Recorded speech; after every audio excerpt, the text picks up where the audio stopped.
Hello everyone, my name is Lady Paulette and I'm here to talk about the Maroons. In the studio today we have Lady C and Garnet Jones. Welcome. Blessings to everyone.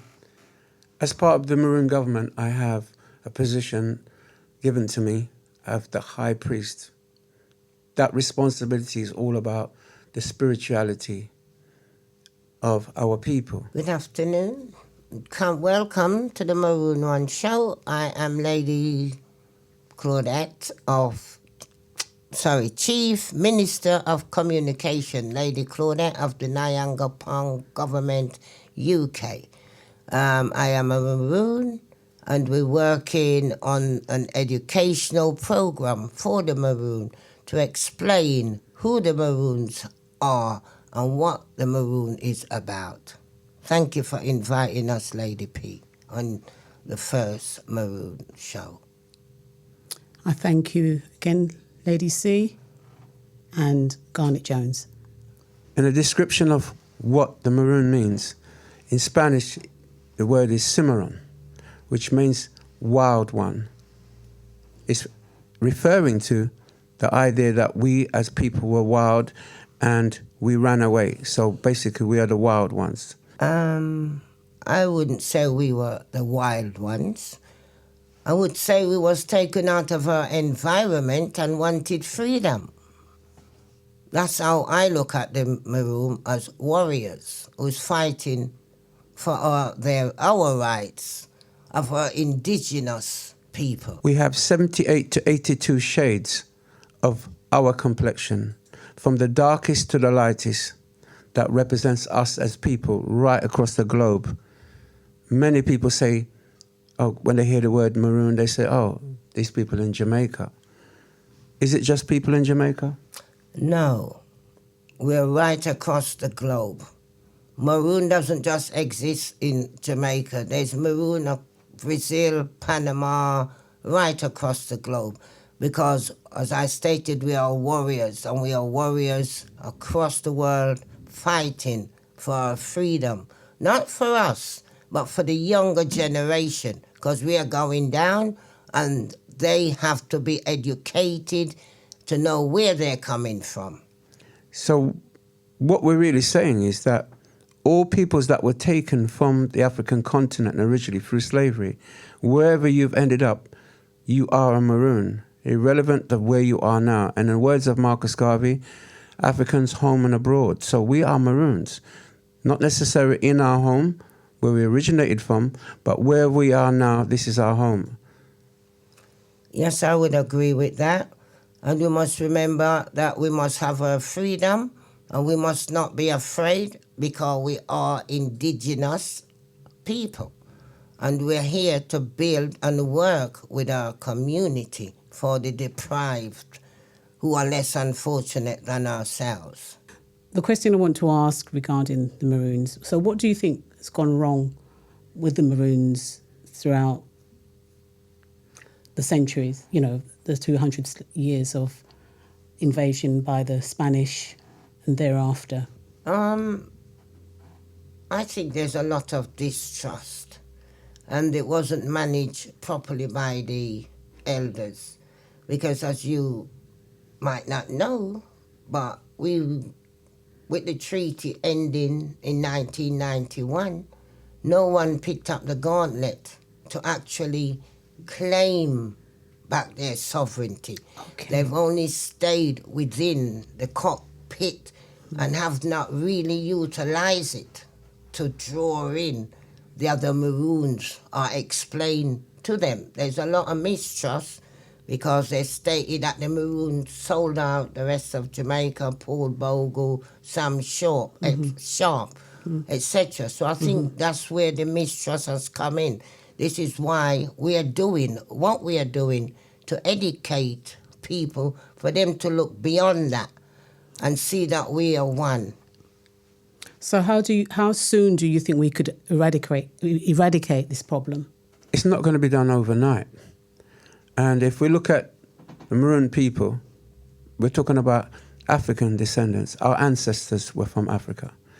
And the time it's taken for us to be enslaved and to break away from and war against our enslavers and demand independence, demand our rights as indigenous people. That's taken a bit of time. But as those people who fought those wars disappear, we have them spiritually, but not physically. So we need to create a base where we can recreate that strength and that oneness and the idea that we must make rules, law, and live a particular way for ourselves. If we wait and rely on someone else to do that, we'll never achieve. So it's taken a bit of time before many of us have taken up the gauntlet.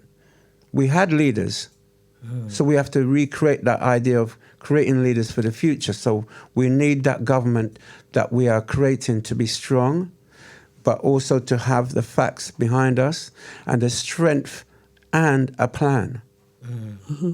So what would you say the immediate solution would be to solve the problem that we're now encountering? Well, that's what we are actually in the process of doing, by trying to get everyone to come across, introduce to them the Maroon, the benefit of being a Maroon. And what are they, may I ask? Well, we've got naivety certificates, which is your old birth certificate. Okay. Which, with the naivety certificate, that is now your new birth certificate, but we do not call it a birth certificate. We call it naivety certificate, because on your real birth certificate, if you look in the right-hand corner, you'll see copyright. Okay. So that is where they draw down on your funds with the birth certificate. With the naivety certificate, you actually go to the Jesuit to claim back every penny that was taken, not only from yourself, if you wanted to go back further to your ancestors, because we were told a lie. Okay. And so how could we start the process?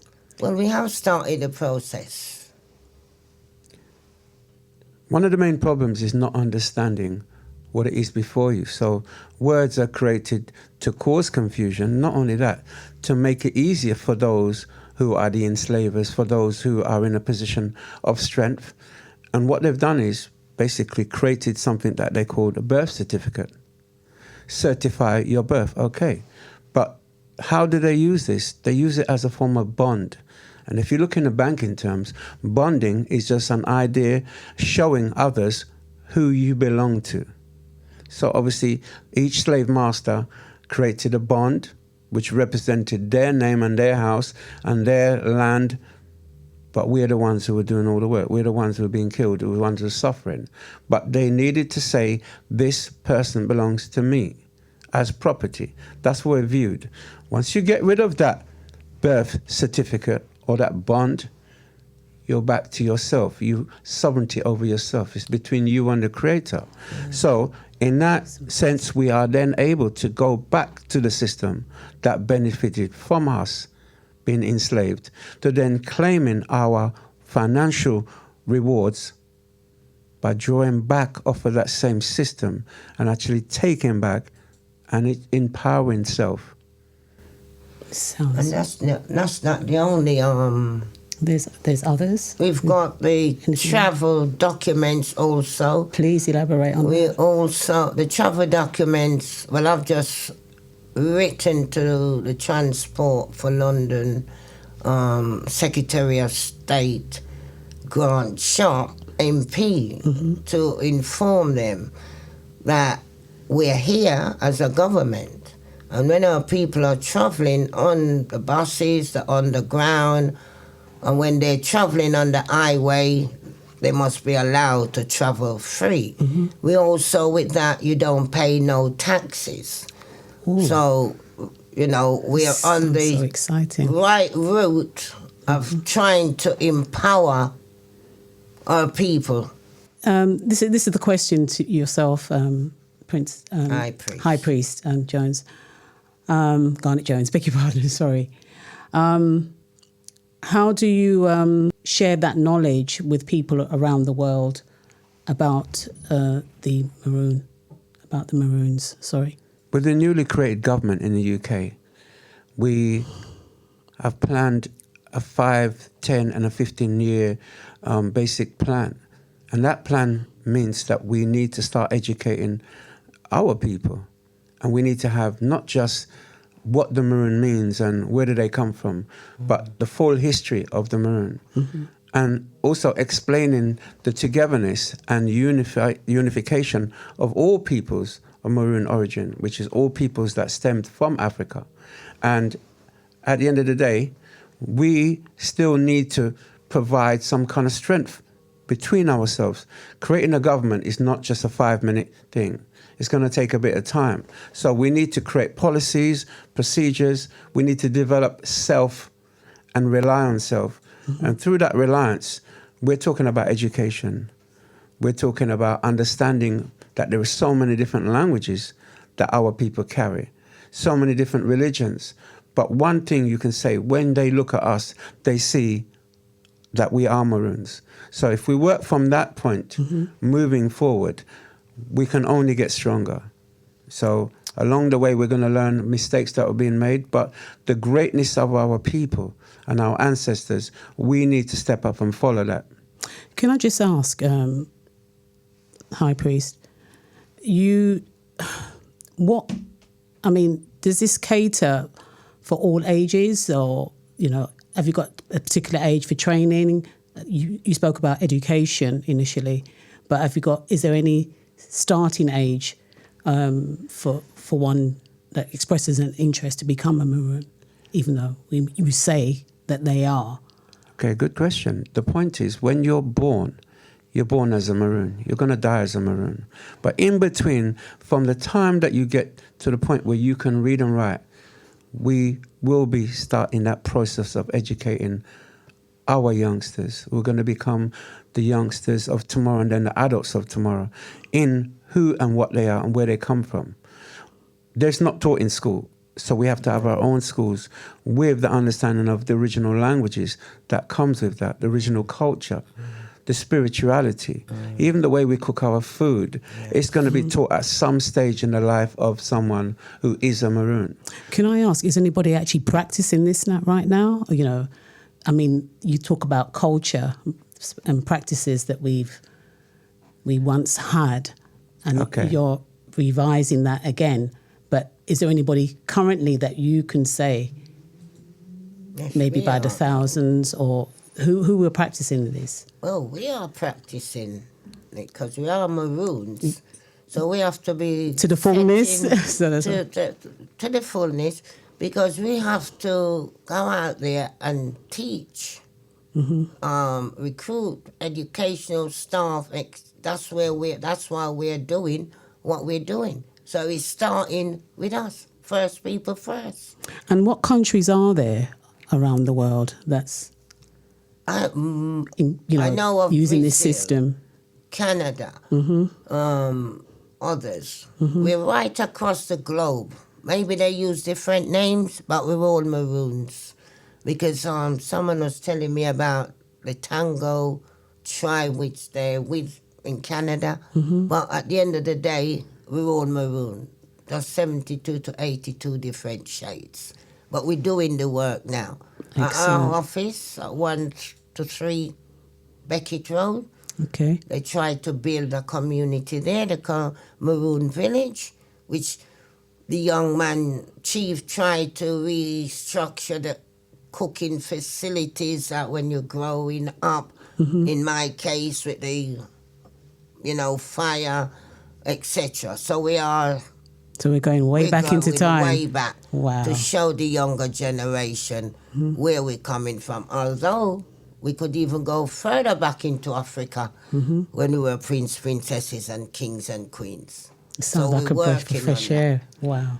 Okay. Yes, over to you. As a point, at the moment, because I come from Jamaica, and my grandmother told me consistently over a period of time growing up that we were Maroons. We didn't understand. But as you grow and you start asking those questions where people like Marcus Garvey come along and they start to inform you of who you are and what you are. You start to become aware, even in that same island that we are, we're isolated from others, but we've since found out that there are people been practicing the African culture, the language as well. It's still spoken in Jamaica. And the Maroons are right across Jamaica. They're right across the West Indies and obviously stemming from Africa. But the culture's there, the way that they live together, the way that they farm together, the way that they cook and eat together, the way that they pray and celebrate, it's all together. It's been there. We just need to open our eyes. All of us now need to be awake fully. So can I just ask on that note, so what would you say is the starting point to become that, to become part of that culture, if one wants to start now? Well, every other race has a foundation. They have community groups.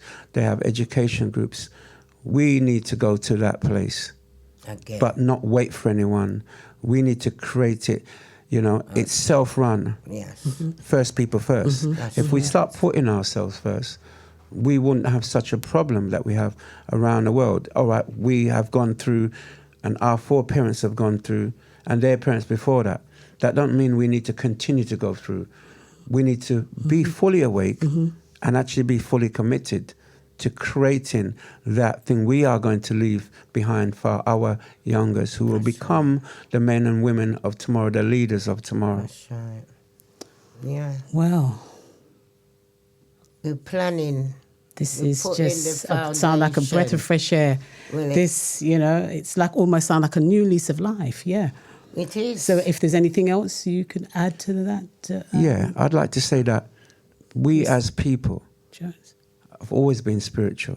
Going back to the furthest of our ancestors and the foundation, we've always been spiritual, but they tried to break us and take that away. Man. And to many people, still a surprise that we still have that. We've always been connected through the Creator. We have that. So let's not sit down and wait and watch. Let's start looking and discussing. Let's start creating and planning. And this is our next step. Plan together, live together, learn together, and move forward together. Is there anything else you can elaborate a bit more on that, lady? No. We need to just come together as one and continue to build a better future for our offsprings. We don't want them coming or going through what we have. They must be able to go to our university, Yeah. our school, Yes. our In hospital. the days of old, yes. Senior citizens. Oh, she Because does, now yes. that they've got their pension, you know, they want this thing, as I heard two seniors, Maroon ladies saying, no, me get me pension. They want to kill me off. you see what I'm saying? So They've got people, longevity. even the senior citizens' eyes are opening and they're looking into their own situation. We just have to look in ourselves, and we never choose this path. The Most High put us in this position, and all we can do is try our utmost. If we fail trying. Yes. Yes. You know what I'm yes. saying? Okay. Thank you so much. As a last thing, I'd like to remind all of us, if you fail to plan, you're planning to fail. And a part of the main plan is education. We've been bamboozled and confused over a period of time. And even when we was enlightened and know that happened, we still never created a plan for ourselves. So at the moment, education, that means we need to have materials, books, pictures, libraries, museums showing who we are. Artifacts. Because if you look at literally everyone else on the globe, you go to their main cities, they have things that belong to us, that come from our ancestors. Why don't we have that? Do you think, can I just ask you, how do you think we can reclaim those artifacts? We have lots of artifacts. We've never actually put them in a way that all others can see, understand, and feel and know. So before we actually start talking about other people's house, we need to clear up our own house first. We need to get ourselves in order. And in order, that means we need to have a system that's organized, that if they did give us back all our artifacts tomorrow, where would we put it? Exactly. If they gave us back all the money that they have earned from us, Where would we put it? So we need to have things for ourselves. That's That's why the point of first people first. We always think of trusting everyone else, That's but we don't trust ourselves. But trust comes in the point of you earning that trust. But we need to create that situation where people can see clearly and not be confused and then accept. You know, because some people don't accept that they're from Africa. Some people don't accept that they were through slavery. Some people can't accept that we are looked upon as a certain type of person just because of our complexion. But they would do well if they had our melanin, you know? So that's a big thing. But it's not just what is about us. We are the first people. So let's start taking that responsibility and that role of being the first people and putting ourselves first in all aspects. Because that's where we were. We was there in the beginning. And what you have to ask yourself, are we at the bottom? Are we scraping? If I may add to that, I think from what I understand, we have the highest buying power, haven't we? Around the globe. Like eyes? Buying power. Yeah, well, that's all we do. Hence why we're at the bottom. Why are we buying? What are we buying? Glamour, wigs, nails, all kind of things. What are they investing in? You see what I'm saying? And if it's someone else apart from us that was telling them about this, they would wake up. But when you say things to them, they don't believe us.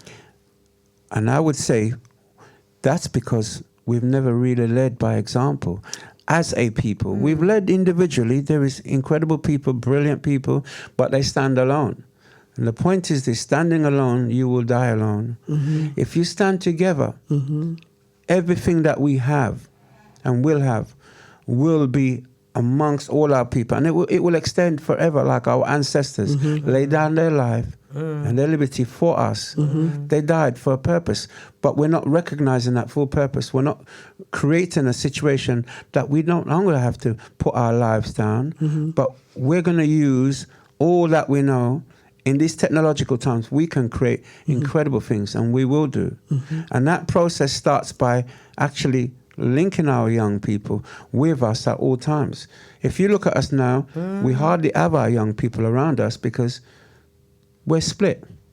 It's like it's us and them. Why? Computer. Yeah, exactly. Thank you, Lady C and Garnet Jones. We've now come to the end of the show of the Maroon One. Until next time. Oh,